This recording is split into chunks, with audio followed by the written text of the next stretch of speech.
dançar com arco-íris, brincar com os raios de sol. E quando a tristeza vier, vou ter esperança num belo amanhã. Você criança, mesmo depois de crescer, mesmo depois de crescer, vou ser criança. A música de Maria Elza Tiscati, nossa amiga, dizendo para todos nós que mesmo depois de crescermos, nós devemos continuar a ser crianças. O que será que Jesus quis nos dizer naquela passagem do Evangelho? Deixai vir a mim as criancinhas, porque é delas o reino dos céus. Jesus nos ensina que o ser criança aqui da canção, mesmo depois de crescermos, significa acender em nós a pureza da criança, a sua inocência, a sua verdadeira espontaneidade e a sua alegria de viver.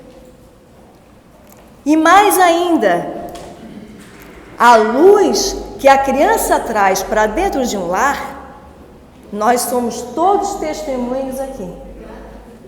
É algo que faz modificar a psicosfera deste mesmo lar.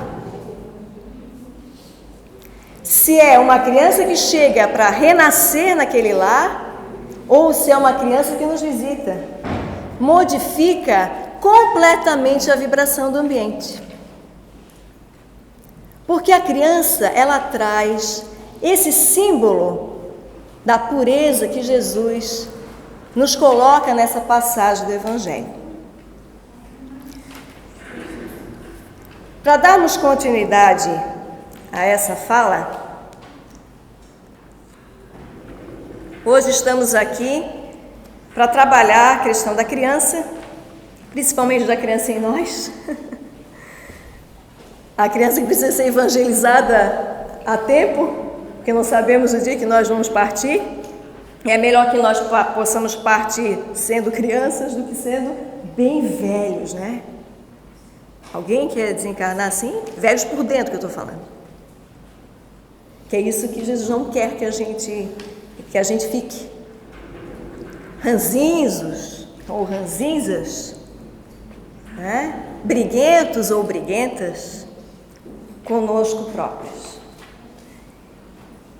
Então tem uma historinha de Meimei. Meimei trabalha também muito com as mensagens sobre evangelização, né? Sempre está aí nos alertar da importância da evangelização dos pequeninos, dos jovens, mas sobretudo de nós mesmos. Então, ela tem uma historinha no livro, está velhinho, mas ele está bom ainda, Instruções Psicofônicas. São mensagens que o Chico recebia através, emprestava sua voz, para os espíritos se comunicarem, e naquela época eles gravavam no gravador. Então as mensagens todas que tem nesse livro são mensagens psicofônicas que ele recebia dessa maneira como comentamos. E eles transcreveram tudo isso na época à mão, para transformar depois em livro. Então os capítulos desse livro são maravilhosos. Então recomendamos aos irmãos, porque são diversos espíritos que estão aqui.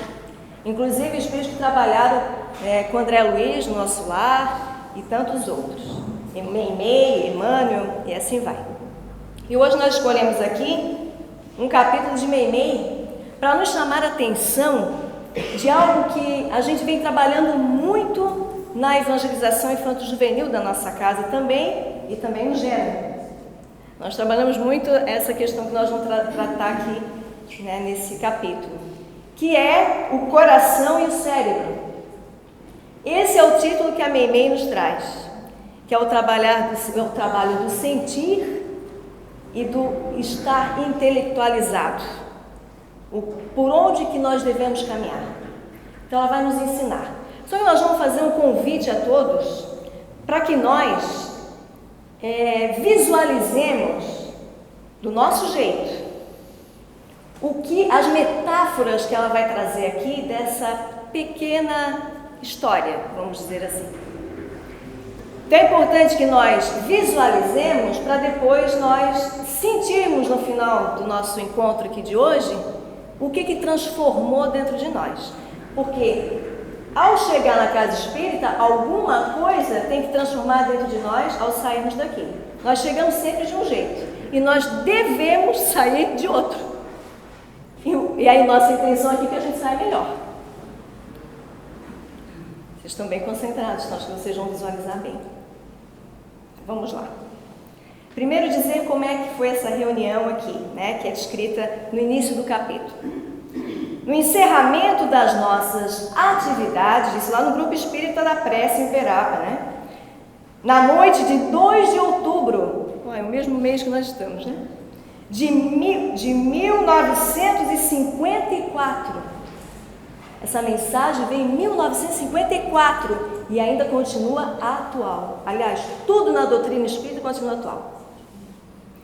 Foi Meimei quem tomou as faculdades psicofônicas do médium, alertando-nos para a cultura do coração.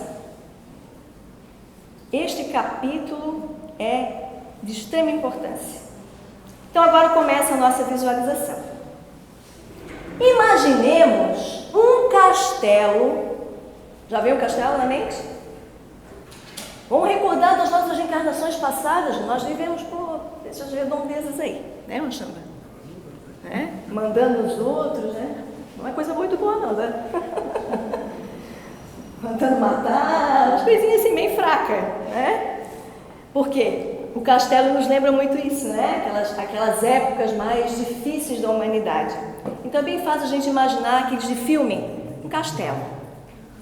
Imaginemos, ela fala assim, um castelo de prodigiosa beleza.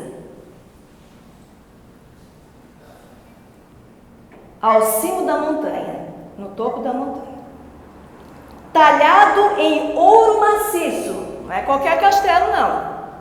É de ouro maciço. Maciço, não é qualquer ouro também. Mas ele é belo. Ostentando torres de cristal. As torres de cristal. Todo mundo está imaginando? Vamos lá. É que as histórias, elas transformam, elas perpassam o nosso perispírito. Pelas imagens que nós vamos captando. Por isso que nós falamos da transformação. Tem um livro que conta muito isso. As histórias curam nesse sentido, porque a gente vai trazendo as imagens e a gente vai transformando depois essas imagens naquilo que a proposta da Meimei vai nos trazer. Então ele é talhado de ouro maciço, ostentando torres de cristal, ameias incrustadas de pérolas, e pátios pavimentados de brilhantes. Olha a suntuosidade deste castelo. Extremamente luxuoso. Pavimentação brilhantes, só brilhantes na pavimentação dele. Entre ogivas refulgentes, mas sem água, que lhe garanta a habitabilidade e alegria. Não tem água no lugar. Seco, mas o castelo é maravilhoso. Não tem água. Ao clarão diurno, faísca de cintilações, ele se apresenta. E à noite assemelha-se a santuário sublime, vestido de prateada luz. Não é aquelas Dá para perceber, né? Na nossa mente. Prateada luz, à noite. Agora vem. Entretanto, sua aridez, em que se encrava, reduz-se a solitário retiro. Ele está lá meio que abandonado, mas ele é bonito. Olha aí, gente. Olha a lição que está vindo aí, está chegando. No qual somente as aranhas, agora começa o negócio. No qual somente as aranhas e as serpes, que são cobras, da sombra, se amontoam rebeldes e envenenados. Vejamos bem, que lindeza que é esse castelo, mas ele está abandonado, não tem água. E quem começa a habitá-lo são as aranhas e são as cobras da sombra. Eis, porém, Meimei diz, que surge um dia em que, de fonte oculta, aflora no palácio um fio de água humilde. Olha só, começando a aparecer água. E onde havia abandono, aparece o pouso agasalhante, cercado de jardins. Mudou a paisagem. Além da beleza deste castelo, apesar que tem lá dentro as coisinhas lá, tem a água, e com a água vindo, formou-se jardins ao redor. Outra vibração, percebe? Substituindo a secura que se enfeitava de pó. Meimei está falando de quem? Vamos seguir. Não é profundo isso? Meimei é demais, né? Temos nesses símbolos, diz Meimei, o cérebro supermentalizado. Aonde está o cérebro supermentalizado? Nessa suntuosidade toda aí. Não no jardim, na suntuosidade. E o coração regenerador. Quando chega a água e chega os jardins com ela. Olha que maravilha para representar o que vai vir agora. O raciocínio erguido de culminâncias da cultura, mas sem a compreensão e sem a bondade que flui do entendimento fraterno, pode ser um espetáculo de grandeza, mas estará distante do progresso e povoado pelos monstros das indagações esterilizantes ou inúteis. Enriquecemo-lo, porém, com o manancial do sentimento puro que está representado nos jardins e na água. E o que eles querem dizer? Nosso coração. E o cérebro supermentalizado é toda a pompa, todo o exterior, que não nos leva a caminhos de amor, principalmente com Jesus. Nem Jesus consegue chegar em nós sendo isso aí, essa suntuosidade, né? E a inteligência, ela fala, converter-se-á para nós e para os outros num templo de sublimação e paz, consolo e esperança.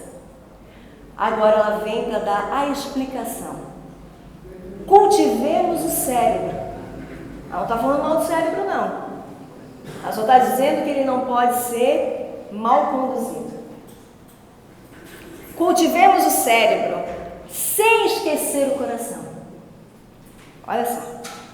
Sentir, agora que entra o trabalho. Sentir para saber com amor. E não o contrário.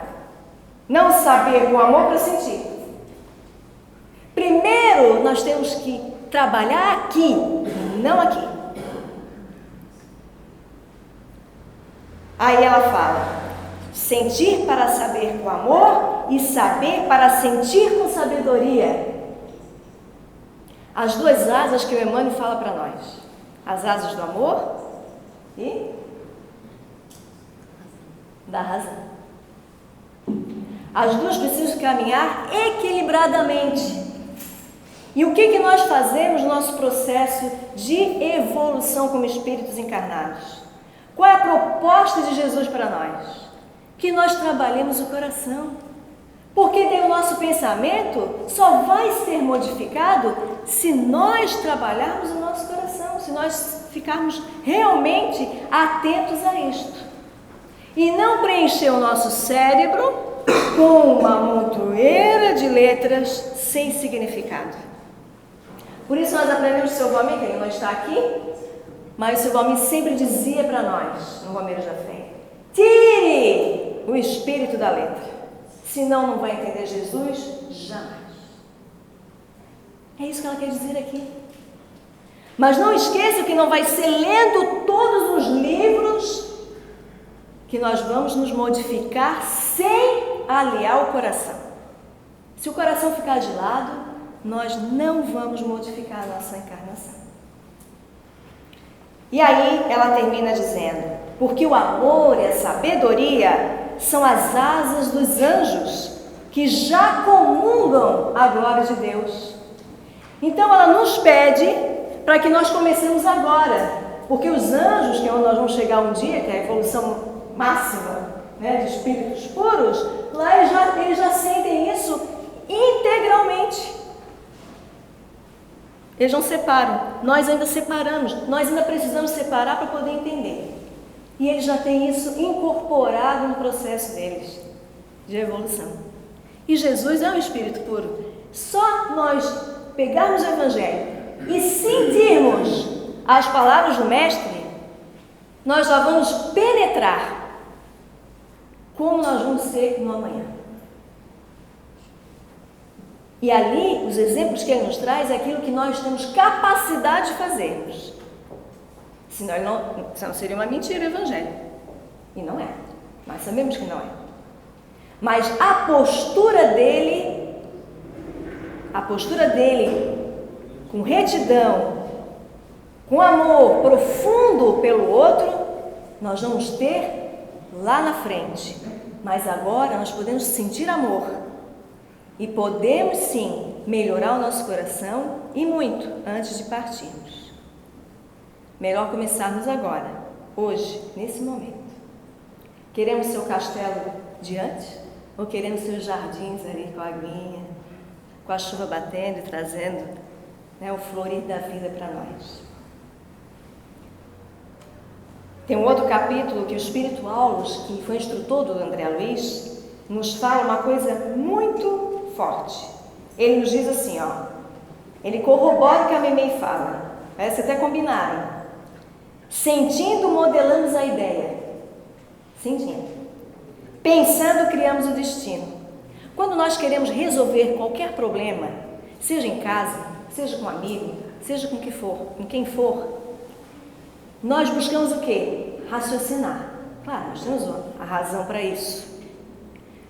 Mas o pedido dos Espíritos é que a gente sinta por onde que nós devemos caminhar. Agora que eu vou sentir. Quando a gente faz essa pergunta, é porque nós não estamos suficientemente exercitados no sentir. Como nós vamos desenvolver o sentir? Amando o próximo. Indo ao encontro do próximo. Aqui na casa nós temos bastante exercício. Já começa pelo Romeiros da Fé. Eu sempre falo do Romeiros da Fé porque foi lá que eu me exercitei muito, durante 8 anos. Acho que não tem quase ninguém que não tenha passado o Romeiros da Fé aqui ou que ainda esteja nele. É lá, no encontro com o outro, nas vibrações diferenciadas com os lugares que nós entramos, que nós vamos trabalhando o coração. Aí nós vamos sim fazendo a ponte. Diz, meu Deus, a minha vida é muito boa.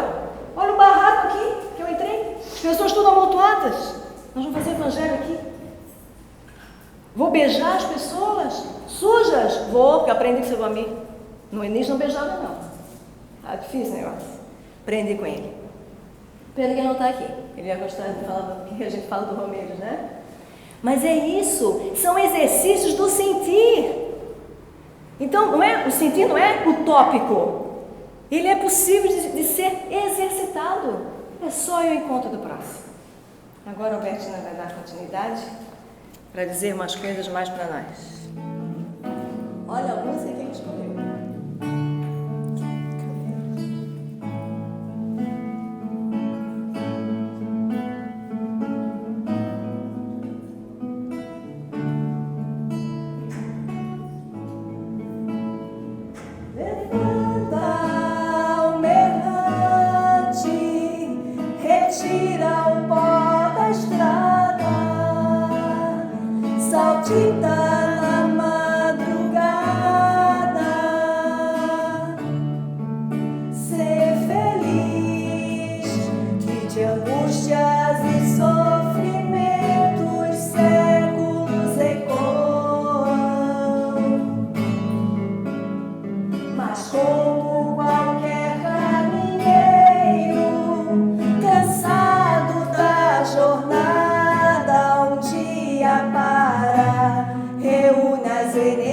E sai do nada.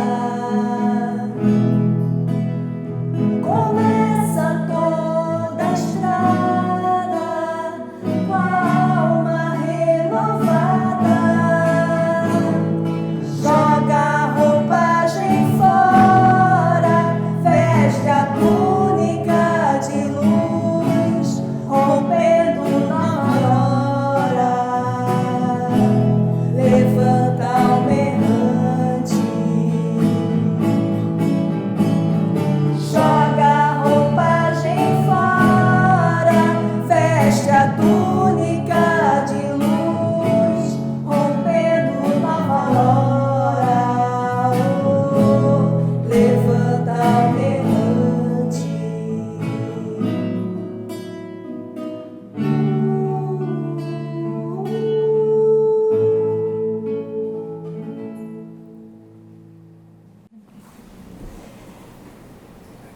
É aí justamente onde precisa começar a educação da alma.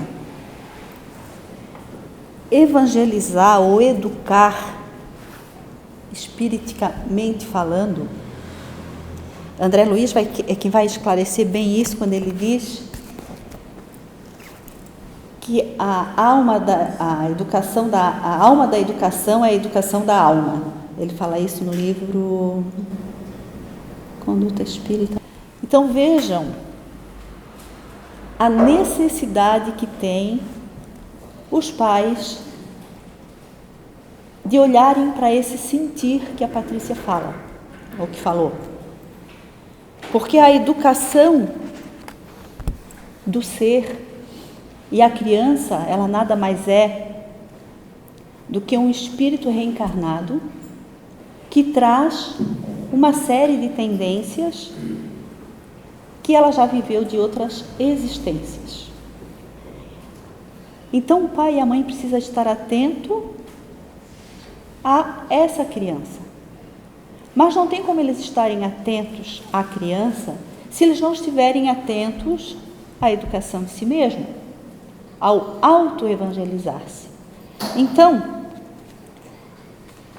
essa questão ela é bem profunda e por isso que as casas espíritas trazem com tanta ênfase a questão da evangelização, da infância e da juventude.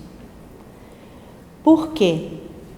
Isso, inclusive, faz parte de uma campanha permanente que iniciou lá em 1977, em 9 de outubro, fez agora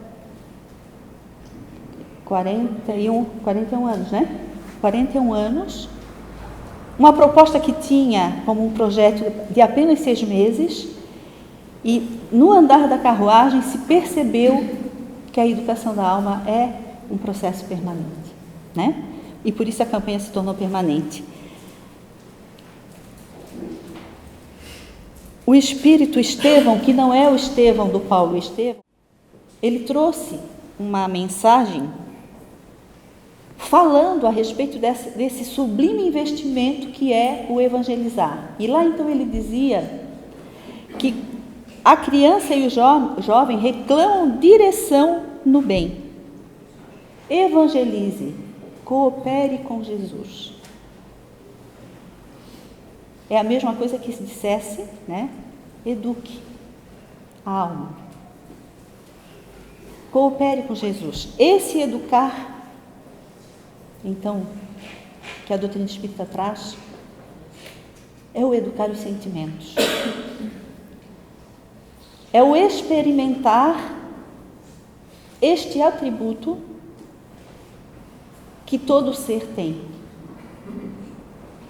enquanto espírito imortal que é.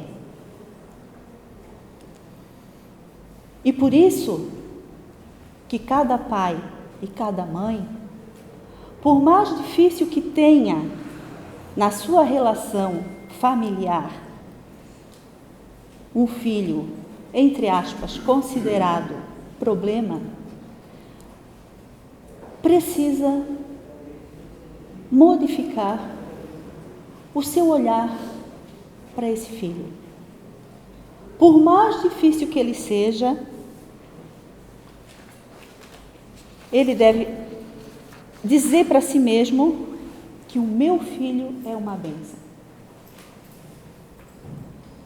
Porque esse ser vai fazer com que o pai e a mãe se auto-evangelize para que possa orientar aquela criatura. Não tem como fazer diferente. Porque eu não posso dar, né, aquilo que eu não tenho. E necessariamente eu vou precisar passar por este caminho. E por isso que no Livro dos Espíritos fala, Kardec vai fazer um comentário lá sobre a arte de educar, que educar é uma arte.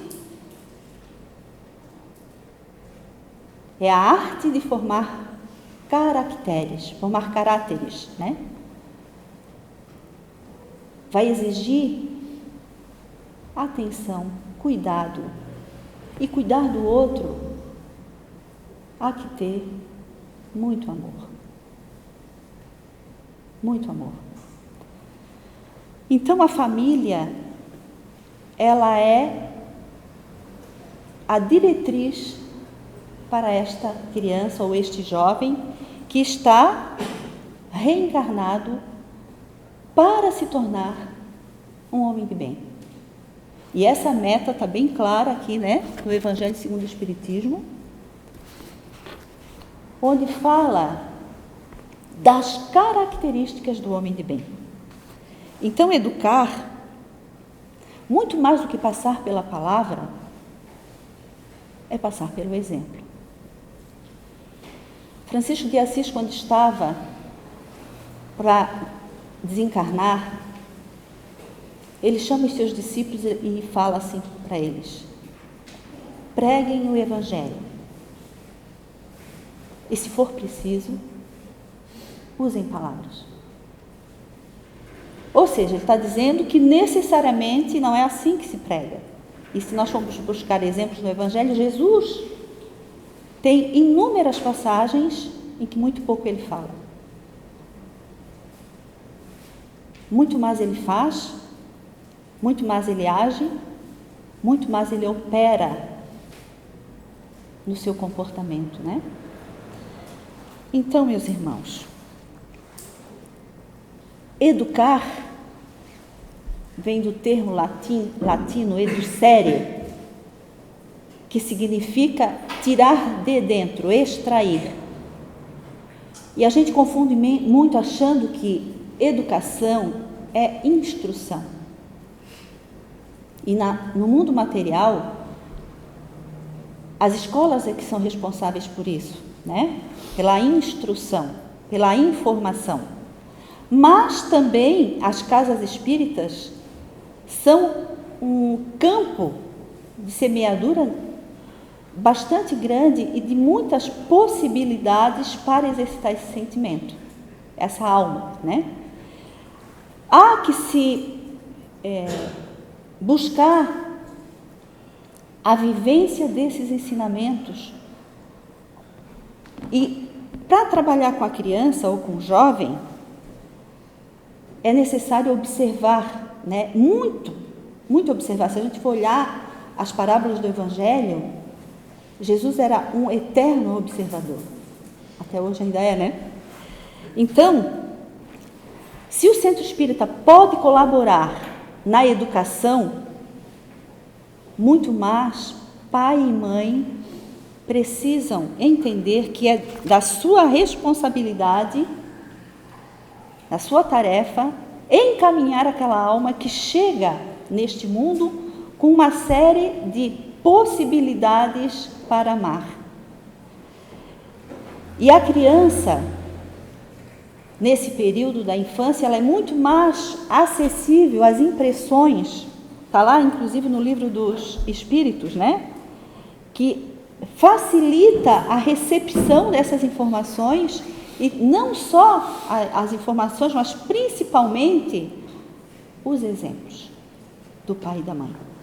Porque é quando chega alguém em casa pedindo uma comida, quando chega alguém em casa pedindo dinheiro para comprar um remédio, como é que esse pai e essa mãe trata esse alguém que ali chega? Ele escorraça? Ele mente dizendo que não tem o dinheiro? Ele precisa perceber o que ele está fazendo. Porque a criança está olhando. A criança está vendo. Ele toca o telefone e ele não quer atender. Porque aquela pessoa é, entre aspas, chata. Diz que eu não estou em casa. São exemplos que a pessoa não percebe, que ela está ensinando a criança a mentir, a não assumir a responsabilidade da sua vida, né? Então,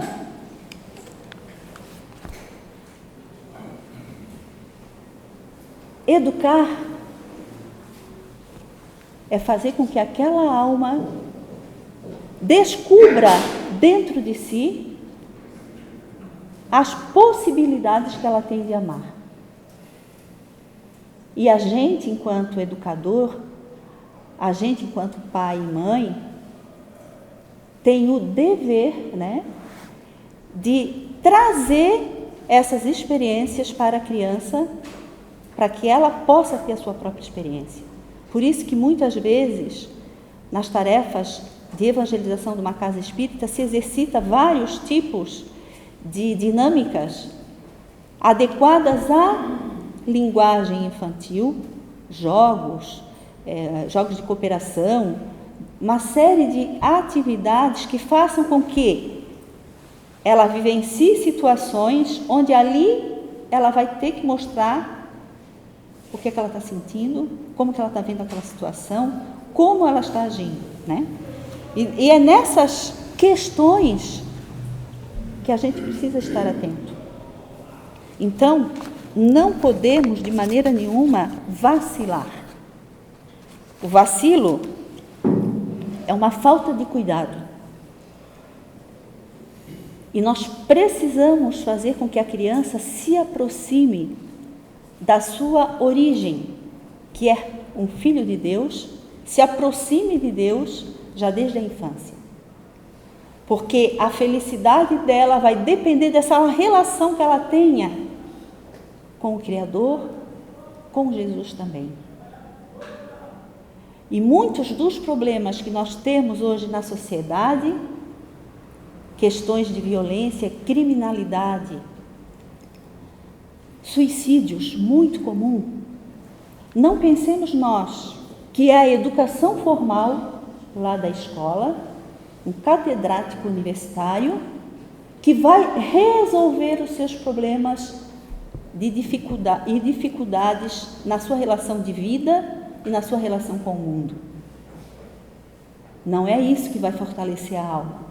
O que vai fortalecer a alma é as suas experiências no campo moral, é seu exercício de esperança, o seu exercício de generosidade, o seu exercício de compreensão, de se colocar no lugar do outro, o exercício da empatia, da benevolência, do compreender a situação de determinadas criaturas e não censurar, e não julgar, e não apontar o dedo. São essas circunstâncias que a criatura estará sendo exercitada no seu sentir, na sua compreensão, e hoje nós temos uma ótima oportunidade. O Brasil está vivendo uma relação de disputa política, e Tribuna Espírita não é para falar de política, não é isso que nós queremos falar. Nós queremos nos referir de que forma nós estamos lidando com aqueles que pensam diferente de mim. Como é que eu lido com Beltrano e com fulano que não concorda com aquela pessoa que eu quero, por exemplo, votar? Como faria Jesus se estivesse no meu lugar? Será que não é essa a pergunta que nós precisamos fazer? Porque está existindo um exercício de intolerância, de incompreensão, de ranços de ódio, de desarmonia, que não é bom para quem o faz e nem para aquele que está ao redor.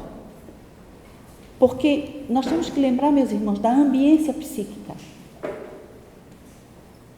O pensamento e o sentimento são forças que a alma tem. Está nas obras, é só a gente pesquisar. E a força que nós criamos plastificando, o pensamento ele é plasmável.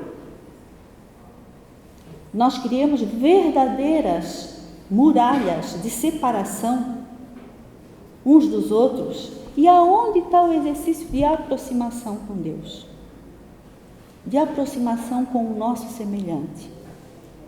Então é sério isso, né?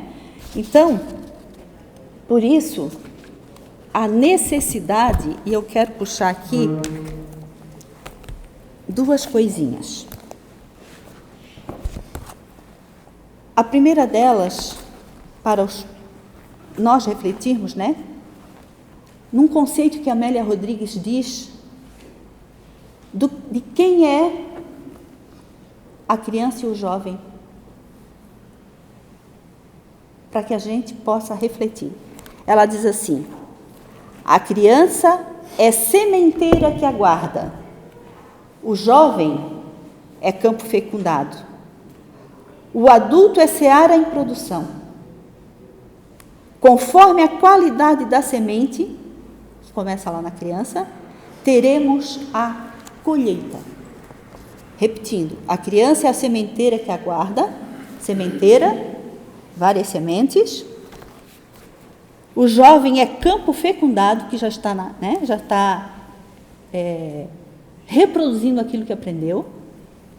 O adulto é seara em produção, muito mais que o jovem. Conforme a qualidade da semente, teremos a colheita, boa ou não. O semear é livre, mas a colheita, nós temos que estar observando muito bem o que a gente está fazendo, né? Então, voltando à importância da educação. A casa espírita ela é uma mera auxiliadora, né? Das tarefas do pai e da mãe. Mas mesmo nessa simples tarefa de apoiar, ela tem a responsabilidade dela, né? A casa espírita também tem. Mas nós não podemos transferir para a casa espírita a responsabilidade que cabe a nós, aquele que educa, né? Então, revendo a importância do que é educar na doutrina espírita, nós vamos trazer aqui uma experiência que Kardec,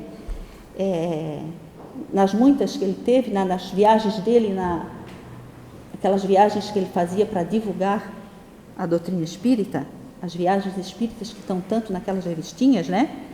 Então ele fala assim: é notável verificar que as crianças educadas nos princípios espíritas adquirem uma capacidade de raciocinar precoce que as torna infinitamente mais fáceis de serem conduzidas, porque elas estão sendo trabalhadas no seu sentir. Isso não as priva da natural alegria nem da jovialidade. Cultivar responsabilidade não significa tirar da criança as características que lhe são próprias. Não. Todavia, não existe nelas essa turbulência, essa teimosia, esses caprichos que tornam tantas outras insuportáveis. Kardec já dizia isso lá em 1862. Olha como está atual. Pelo contrário, revela um fundo de docilidade, de ternura e respeito filiais que as leva a obedecer sem esforço e as faz responsáveis nos estudos. Foi o que pudemos notar, e essa observação é geralmente confirmada. Então, pelas pesquisas dele, as crianças espíritas o encantavam por essa forma de proceder, né? Então, meus irmãos, já caminhando para o encerramento, que o tempo está lá, nós gostaríamos de encerrar com uma fala de Bezerra de Menezes, que está nesse livro, O Espírito da Verdade, quando ele fala dos problemas do mundo, que para extinguir a chaga da ignorância que acalenta a miséria, Bezerra diz, para dissipar a sombra da cobiça que gera a ilusão, para exterminar o monstro do egoísmo que promove a guerra, para anular o verme do desespero que promove a loucura e para remover o charco do crime que carreia o infortúnio, o único remédio eficiente é o Evangelho de Jesus no coração, não é no livro. No coração. Ou seja, cultivar virtudes. E cultivar virtudes, como a Patrícia falou na primeira parte, é amar. Exercitar o amor. Experimentar o amor. Nas várias situações da vida. A cada convite e desafio que a vida nos traz, é importantíssimo que a gente apreenda, se capte, que a vida está trazendo um convite para a gente olhar. Olhar para quem? Para dentro de nós. Para ver aonde está a coerência com o comportamento que Jesus nos pede. Muito obrigada. Literalmente, a fala do livro só trocou uma palavra ou outra para poder transformá-la em música. Então, vamos nos imaginar que estamos junto com Jesus agora. Porque nós queremos ser os servos fiéis dele.